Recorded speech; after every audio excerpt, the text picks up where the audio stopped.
শৃঙ্খল মুক্তির শপথ নিয়ে ১৯৮৭ সালে যাত্রা শুরু করে জাতীয় কবিতা উৎসব। অধিকার আদায়ের সংগ্রাম, মুক্তিযুদ্ধের চেতনা বাস্তবায়ন এবং আগামীর স্বপ্ন নিয়ে এ উৎসব পেরিয়েছে ৩ দশক।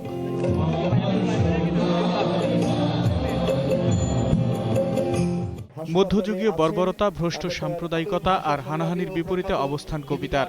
উৎসবের উদ্বোধনী অধিবেশনে পৃথিবী বাসযোগ্য করার শপথ নেন কবিরা। এ উৎসব একাধারে যেমন স্বপ্নচারণ ভূমি, তেমনি প্রতিরোধ ও প্রতিবাদের ক্ষেত্রস্থলও বটে। সেই যে চর্যা যুগ পেরিয়ে কবিতার অনুষঙ্গ আমরা পেয়েছি গীতবিতানের সৌকর্য। কবিতার সত্য ও সত্তাকে প্রকাশিত করে মেলে ধরে। কবিতায় বিশ্ব সম্প্রীতির কথা বলেন বিদেশি কবিরা। I wouldn't want to live, grow old, breathe, drink, eat and write poems. ولما نفقد حبيبا أو صديقا نكتب قصيدة. When we lose a country, we write a novel. But when we lose a lover, we write a poem.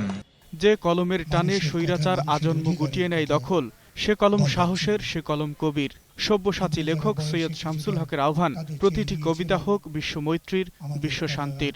কবিতায় দু ধরনের স্বর থাকে, একটি ব্যক্তির স্বর আর একটি সমষ্টির স্বর।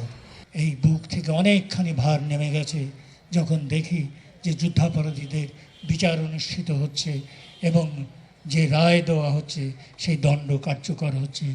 2 দিনের কবিতা উৎসবে থাকবে কবি কণ্ঠে স্বরচিত কবিতা এবং সাংস্কৃতিক অনুষ্ঠান। আকবর হোসেন সুমন, ২১শে টেলিভিশন, ঢাকা।